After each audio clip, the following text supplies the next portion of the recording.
Hi everyone, my name is Kelsey Romney. I'm over career readiness for Utah 4-H, and tonight we have another 4-H interviews with pros video. I'm really excited to introduce Zach Cooper, a food scientist from Cache Valley, Utah. He earned his bachelor's degrees and master's degree from Utah State University in food science and is a Utah 4-H alumni. He's also the current manager of the new USU Aggie Chocolate Factory on campus. Interviewing Zach tonight, we have Marin. She's a Northern Region ambassador and a member of the Salt Lake County 4-H Team Council, and she specializes in livestock and rabbit 4-H projects. Marin, I'm going to turn the time over to you. All right. Thank you so much, Kelsey. And thank you, Zach, for taking time on your busy schedule to do this for us. The first question I have for you is, can you tell us a little bit about what you do as a food scientist and maybe what like a typical day looks like for you? Yeah, so for me, as a food scientist, one of my main roles is to oversee the management of the production of the chocolate here at the chocolate factory. So daily, usually what I'll do is I'll come in and I'll make sure that all of our machines are properly running, that they're all fully functioning. And then what I'll do is I'll usually look to fill orders of what people are ordering and make sure that we have a production schedule set out for that day. I mean, right now during the holidays, that's majority of what I do, because this is our busiest season. But during times when we have less downtime, a lot of the things that I'm looking at would be product development. So what that means is pretty much any product that you see on a grocery store shelf has been developed by a food scientist. So usually those products will take somewhere between 6 to 9 months to develop. And so I'll work on developing some new products that people might see at the Aggie Chocolate Factory. The other thing is we're continuously trying to improve our food safety plan. So one of the daily tasks that we also do is we make sure that our facility is clean, that we're not having issues with cross-contamination. We make sure that all of our products can be traced back to when they were made. So these would be things like making sure that all of our expiration dates are accurate, things like that, so that we know if there was ever to be a recall for some reason, we'd be able to trace back our products.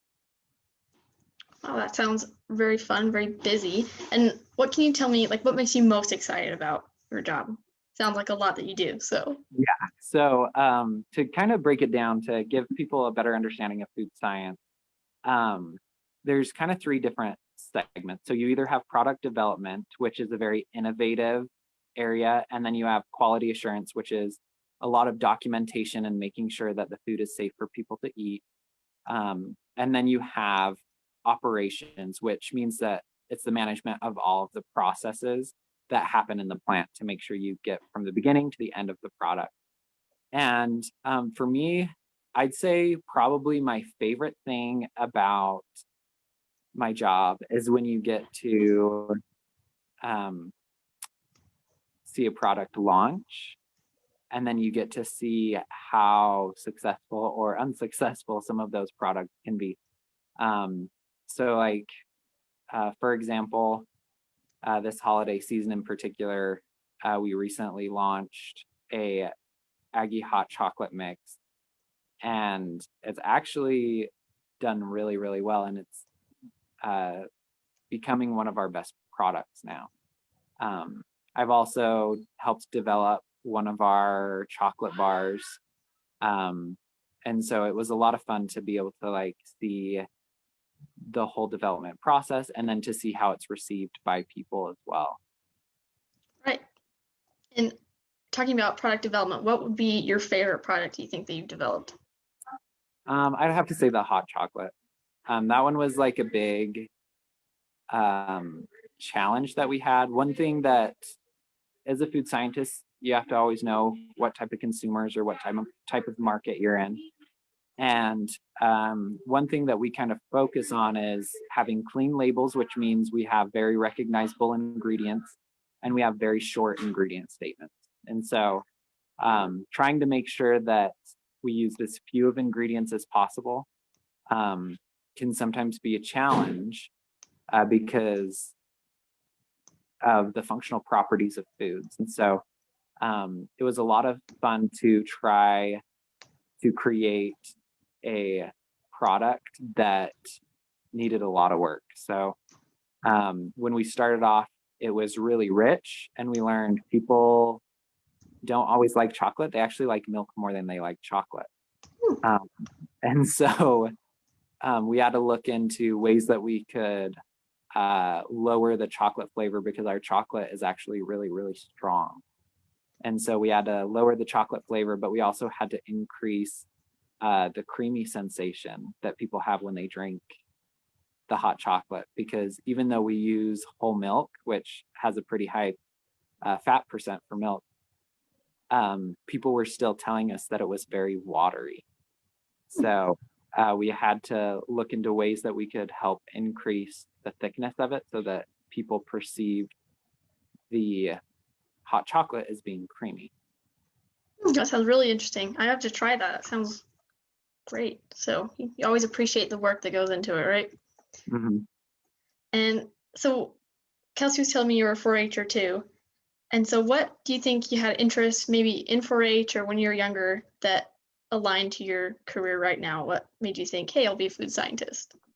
Yeah, so some of the things that actually put me on this path, I can completely recognize 4-H for. So one of those things is I've always kind of been more interested in the home ec side, and canning and food preservation is one of them. So a lot of those things, like with my training, we learn more or less how to develop or what's needed to develop a recipe to make something shelf stable. So that kind of prepared me in some sense. And I also had an interest in food, as well as I kind of had an interest in nutrition. And actually, when I started my pursuit of my career, I was actually looking into going into nutrition, but then I did an internship with a USU extension course in Tooele County, and they asked me to develop a camp for kids on candy making. And as I slowly started to do the research on what was needed to make candy and make it effectively, and some of the trials and errors that people have with making candy, the science behind it really intrigued me. And so that was actually what kind of started the ball rolling of changing my decision to go into nutrition to going into food science and understanding how different ingredients interact and how food systems interact on a chemical level. Awesome. And speaking of, changing your career and considering that, what type of education or training would you say prepared you to be in the career you're in right now? Yeah, so one thing that I would say is with food science, it's very much an applied science. So aside from just having a formal education, it's always really helpful to have hands-on experience or internships, things like that. So some of the things that have prepared me is I pursued a bachelor's of science in food science, and I would say that that's more common than not. You'd need at least an undergraduate in a science field, preferably food science. Chemistry would also be probably a pretty helpful one, depending on what the focus of chemistry is. And then the other thing is, I would just say getting experience in a production facility. So there are lots of different production facilities that are always around wherever you live, whether you're in Salt Lake or whether you're in, Gunnison, Utah, or a more rural area. There's always some type of production facility that's really not too far. And so starting to get into some of those production environments, I would say, has helped me a lot and helped prepare me for my career a lot as well. Sounds like a very valuable experience. We can get hands-on is really valuable for most careers, it seems like, from what we've heard from professionals. And what would you say, with all that education, hands-on experience, what would you say would your average salary be? Not necessarily yours, but in the career. Yeah, so starting out, right out of college, if you were to have a bachelor's of science, the average nationally usually ranges about $45,000 a year to $55,000 a year, depending on experiences and as well as depending on the route you choose, whether you decide to go into quality, product development, and research, or if you go into production management. All of those will kind of vary a little bit, but that's kind of your range. If you have a master's and you're looking at about starting wage at 55 to 65, and then with a PhD, which most people in our industry, I'd say most people kind of stop after a master's, more common than not, but there are some who continue to get a PhD, and those, if you do go that route, you're usually looking at about 65,000 plus. If you're considering that route, most people, the time that it would take you to get a PhD to make more money is usually about the time that it would take you in industry to make that much money based off of experience with a master's. So most people stop after a master's because of that reason. And really, like, as far as salary range caps out, there's actually a lot of really good opportunities that you can increase your salary with. And some of this would be depending on the industry. So if you're more interested in dairy or meat, usually those areas are going to pay more money. If you're looking at shelf stable products, things like that, then usually those are going to be lower paying, because in my industry, those are considered easier products to work with because they don't go bad, essentially. So you don't have to worry about your ingredients going bad on you. And so that can be a big determining factor, but I've seen quite a few jobs here in Utah, even that after 5 years of experience are offering over $100,000. So this is definitely a STEM type of career. And so you have your starting wage, but most people start to climb the ladder pretty fast. And I would say it's pretty common that you're going to see an increase in wages pretty quickly, no matter where you were at. Even here in Utah, the salary ranges are a little bit, they're about average to lower than national averages, but even here you see the salaries climb fairly quickly. Right. And you're talking about, education, hands-on experience, and with all of that, what skills you're looking to develop that would help you succeed in a food science career?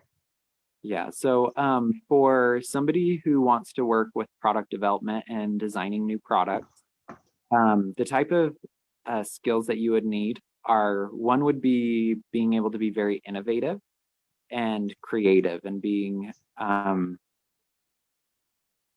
able to have those skills to think outside the box, think of doing things that people don't normally do.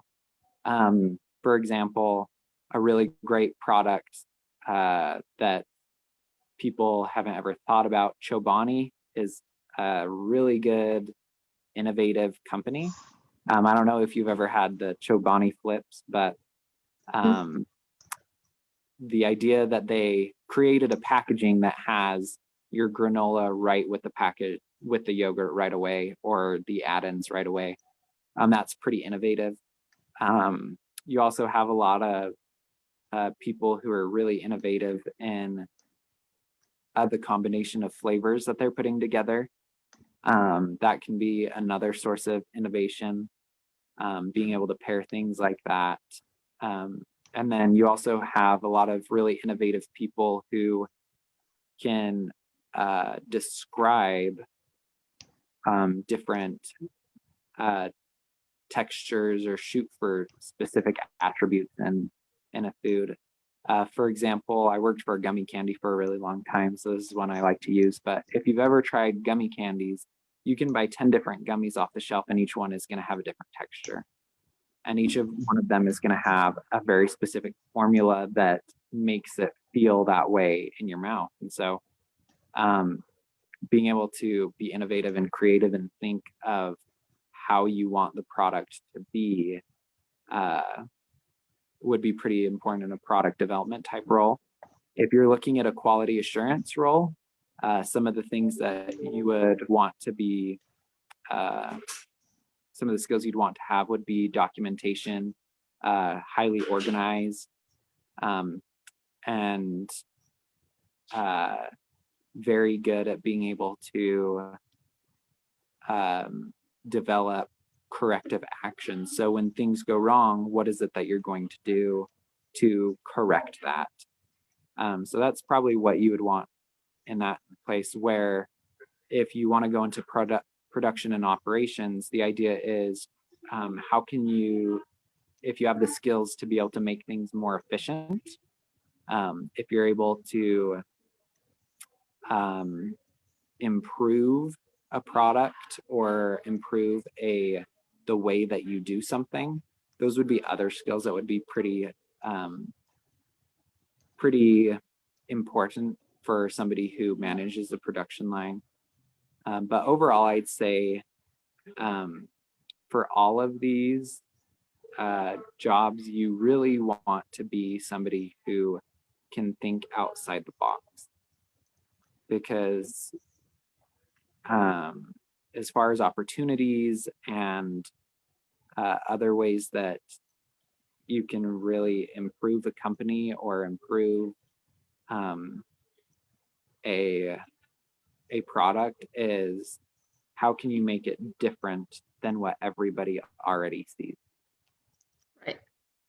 And speaking of like skills and things like that, when you face a challenge, what kind of challenges would you face, and how can you use those skills you've developed to face those challenges?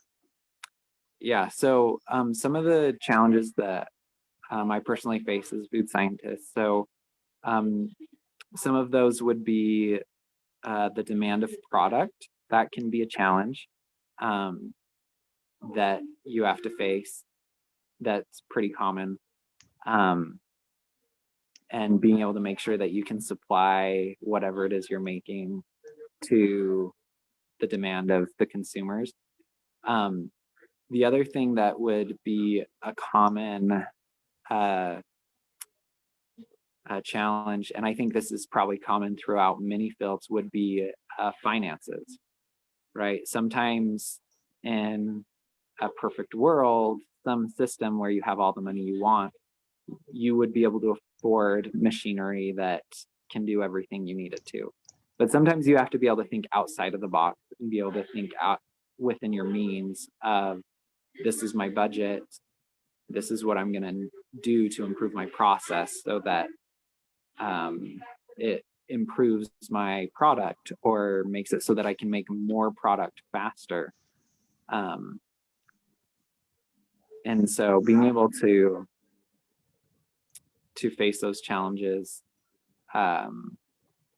would be pretty common. And I'd probably say one of the last challenges that you might face as a food scientist is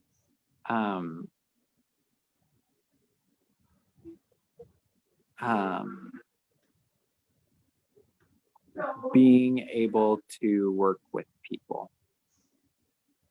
Because one thing that I've learned in my field is everybody will have an opinion on products. They'll always have an opinion on the way that something should be.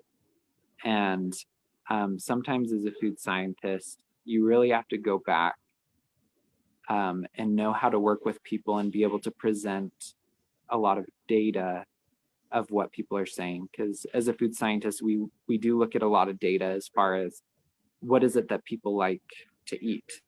What are some of the most common flavors that are trending right now? What are things that people are interested in?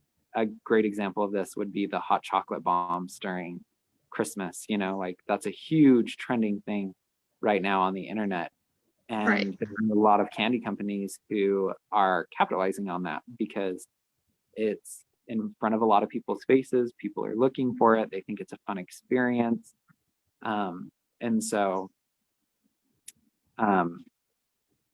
as a food scientist, you have to, sometimes people who you work with may disagree with what those trends are. And so you have to be able to work with them to help people to understand some good directions that you might want to take your products, and being able to have those people skills as well. Right. And facing those challenges can definitely be a big reward and overcoming them. But what would you think would be the most valuable reward you've reaped out of your job and your career? I think it kind of depends on what my position is. In my current position, seeing new products launch is definitely one of the most valuable.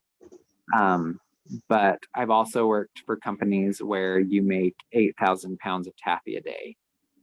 And that can be a very valuable reward within itself, to see how much product you can push out as a facility or as a company. And it can be pretty incredible. And so when you see a lot of those automated systems, things like that, it's pretty rewarding to know that you contributed to the production of those items or of those products for people.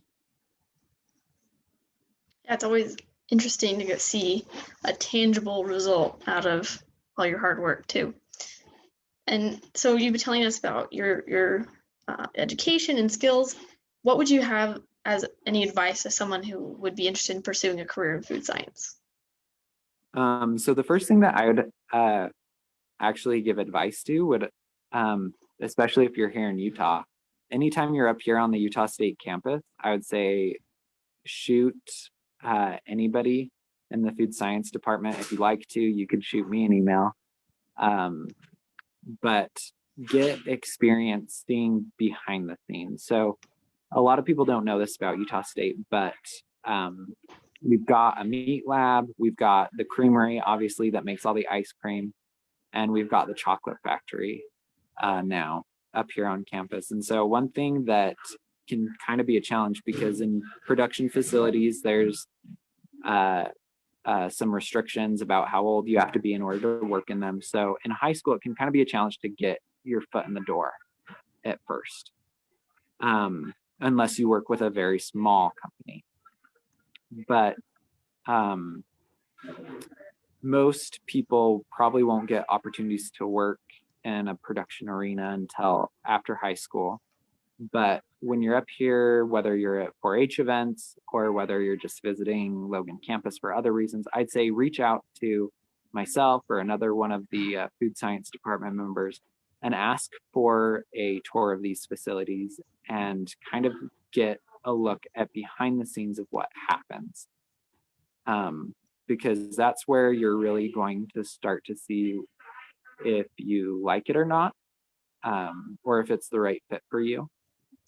Because I think a lot of people, like, one of the most common things that people joke to me about is that I have a job similar to Willy Wonka, and I come into my chocolate factory every day and, everything's just a musical. So where that's very much not the case. Sometimes it gets crazy, especially around the holidays. We're just going.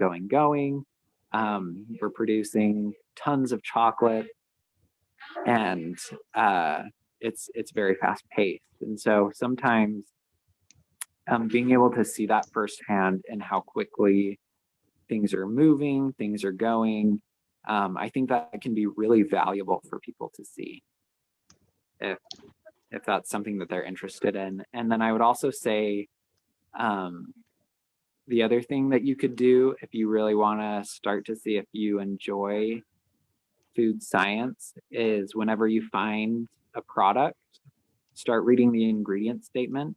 And when you don't know what an ingredient is, Google it on Wikipedia. And try to understand what the functionality of that ingredient is. And if that's something you enjoy, then you it's very likely you would enjoy being a food scientist. Right.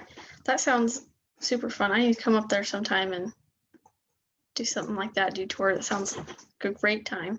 Yeah. That's all that I have for questions right now. So thank you very much.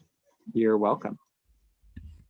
Okay, thank you both. That was excellent, such great information. I really appreciate that. That was really great. I appreciate both of your time. Zach, can you tell us a little bit about if somebody wanted to major in an area of food science at Utah State? I know that you studied at Utah State with your bachelor's and your master's. Can you talk to us a little bit more about what bachelor's degrees are available or things like that? Yeah, so the degree that I have is actually nutrition, dietetics, and food science, with an emphasis in food science. So if you were to have an interest in a food science position, you'd want to pursue, they call it the food science major. And that would be the probably the arena that you'd want that would best fit for you. Although there are some other areas if you want to kind of go possibly a slightly different direction. Meat science could also be a major, that meat and animal sciences could be a possible major if you want to get more on agriculture production or meat production, as well as you could do a general chemistry degree. But oftentimes, depending, at least here at Utah State, there's not a huge focus on food products, and so they focus on other type of chemistry. But that would be probably your best bet, is to look at the food science major itself. Okay, that's really helpful. Thank you. And we did have a question from the chat.